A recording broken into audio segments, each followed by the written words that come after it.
The sun bled its fierce heat across the desert that afternoon, turning the earth into something that shimmered and breathed like molten copper. The air wavered, bending shapes and distance, making even the nearest rock appear as though it floated. Sadia lay motionless on a woven mat of braided willow branches, the smell of sagebrush clinging to her fading breaths. Her eyes were half open, but they did not see. They stared past the sky, past the heat, into a place where memory flickered like an exhausted flame. Once, she had been one of the most spirited young women in her Apache band, strong, graceful, fast. She had run with the wind, raced the boys across the canyon ridges, danced wildly at full moon gatherings with fire-bright joy.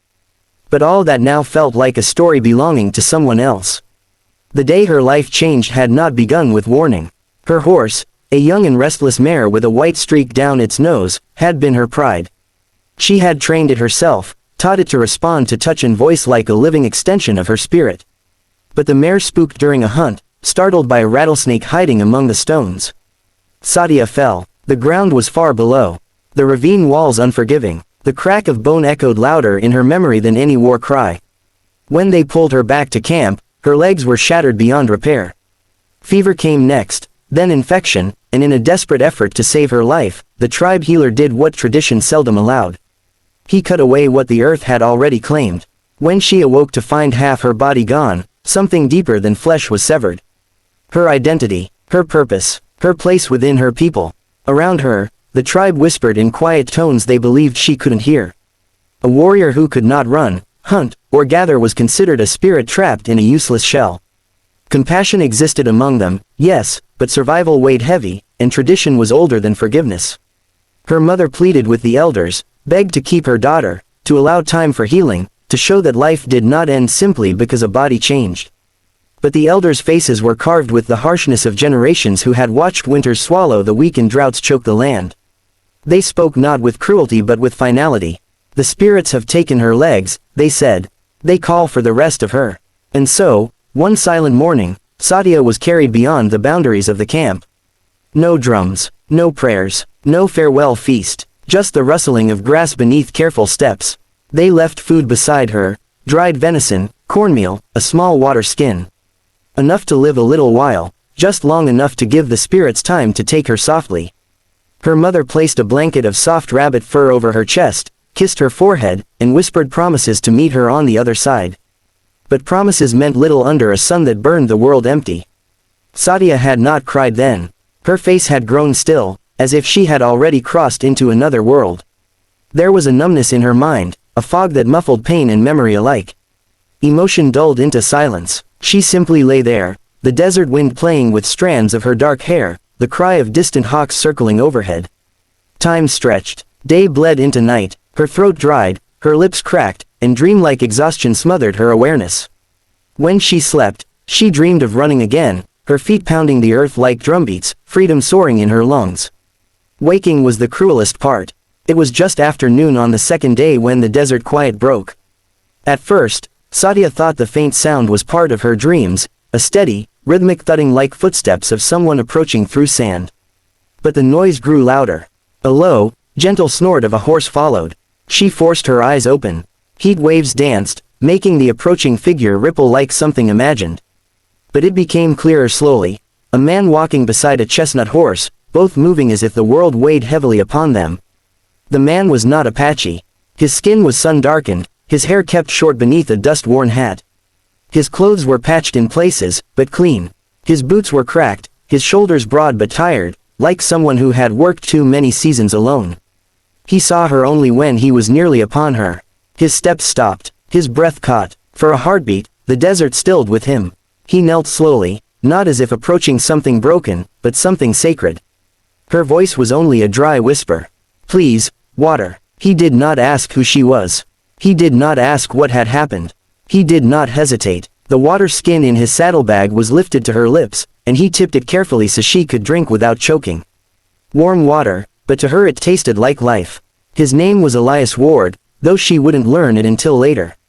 A widower who lived miles out, where the grasslands began to soften the desert's edge.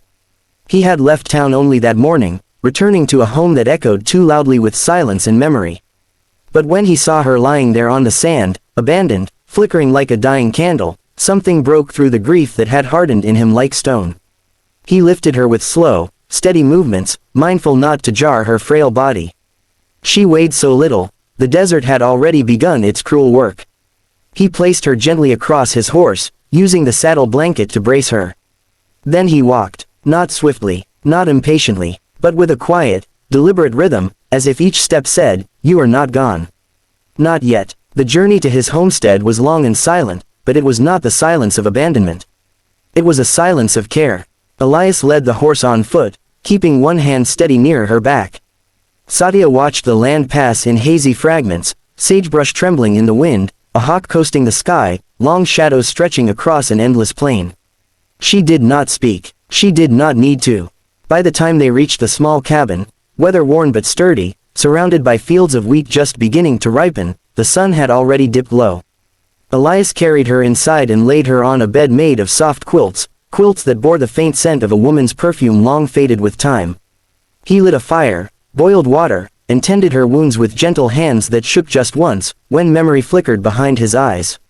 Sadia drifted in and out of sleep as the night wrapped itself around them. The crackle of the fire, the faint creak of wooden floorboards, the quiet sigh of wind through the window, they formed the soft, steady heartbeat of a place that felt safe. She did not know this man, did not know his story or his sorrow, but for the first time since her fall, she felt that death was not waiting over her shoulder. She opened her eyes once in the early dawn to find him sitting beside her, carving a small piece of wood, not watching her but simply present. Not expecting thanks, not asking questions, just there, and something faint, something fragile, something nearly forgotten, stirred within her. The days settled into a quiet rhythm, gentle as the wind that rolled across the open fields.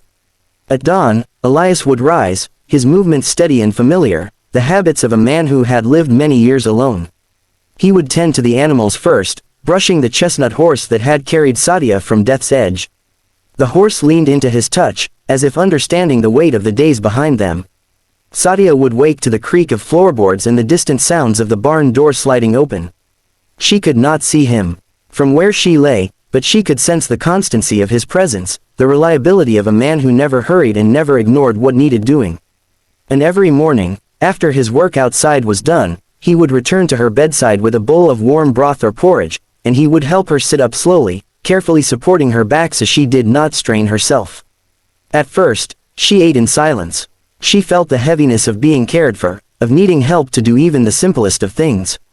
The shame sat in her chest like a coiled serpent.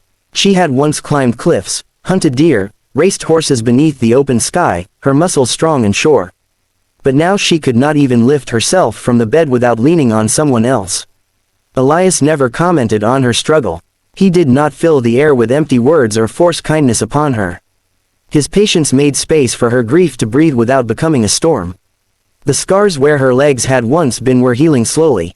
The pain still came some days like a tide rising, but it was softer now, dulled by time and care. Elias cleaned the wounds daily, his hands gentle, movements careful, not looking away and not looking with pity either. Sadia noticed that about him, he never flinched at the sight of her. Many others had. He didn't treat her like something fragile or ruined. He simply accepted her body as it was, as though it were no more strange than a tree branch shaped by wind. Slowly, she began to speak. At first, just small words. Her voice was weak from disuse, but it held strength underneath, like embers waiting for breath to become flame. She told him her name one morning, her gaze fixed on the window rather than him. He nodded once and spoke it back gently, as if testing its shape in the air. Hearing her name spoken without sorrow startled her. It reminded her that she was still someone, not just the remains of who she had been.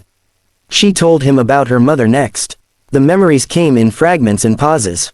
How her mother's hands smelled of cedar. How she used to braid Sadia's hair before feast gatherings, weaving feathers and beads into it. How her mother had whispered apologies and love as they laid her down in the sand. Sadia's voice broke then, the words dissolving into silence. Elias did not touch her or tell her to go on. He simply sat beside her, letting her feel what she needed to feel without interruption. It was the first time she allowed herself to cry since the accident. As the days warmed into early summer, Elias began building small changes into the cabin. He lowered a wooden table, made shelves easier to reach, widened the doorway so she could move freely once she had a way to move. She watched him from the bed, puzzled at first, not understanding why he was doing these things. He said little about it. He just worked quietly, as though it were natural to adapt the world instead of expecting her to fit into it as she was. She had never known anyone to do that before. One afternoon, he carried in a wooden board with smooth, rounded edges and polished wheels attached beneath. He had carved it himself in the evenings when the fire crackled softly and she slept. He set it gently beside her, not lifting her onto it, not insisting she use it. Just offering it. For a long time, she stared at it, her chest tight. It was a tool, yes, but it was also something else, possibility. Choice. A way forward where she had believed none existed. Her hands trembled as she reached for the board. Elias steadied it with one hand, offering support but not control. With slow, deliberate effort, she shifted herself onto it, using her arms to lift her weight. It was difficult. Her muscles shook. Sweat gathered at her temples. But she did it. She moved. The wheels rolled an inch across the floor. Then another. Then another. Her breath caught. A sound escaped her. Half laugh, half sob. The world did not stop because she did not have legs.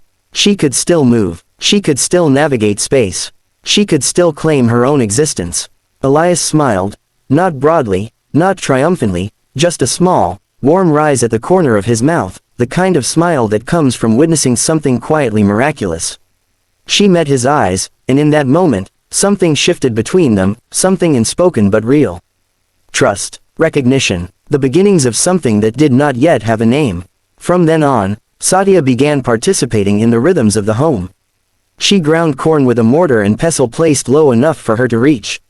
She sorted beans, hung herbs to dry, and helped mend worn clothes. Her hands remembered work, remembered purpose. Her arms grew stronger. She learned how to move with her new board swiftly and gracefully, her body adapting in ways she never imagined possible. The house was no longer a place she lay still in, it was a place she lived in. Elias talked more now, though still softly. He spoke of his wife, her laughter, the kindness in her voice. He did not speak of her death for many days, but the grief lived in the spaces between his words. When he finally told Sadia how illness had taken her one winter night, how he had held her hand as her breath faded, his voice did not crack. But his eyes held the memory of every moment. Sadia reached out then, placing her hand on his. It was the first time she had touched him by choice. His hand stilled beneath hers. The room was silent except for the wind outside and the flicker of firelight. There was no need for words. They were two people who had lost more than most would ever understand. Two lives broken in ways the world did not bother to mend. But here, in the quiet of a small wooden cabin, something was growing, not out of need or rescue or loneliness, but out of recognition, the kind of recognition that only two wounded souls can share when they realize that broken does not mean worthless. And that life, unexpected and unplanned, was beginning again.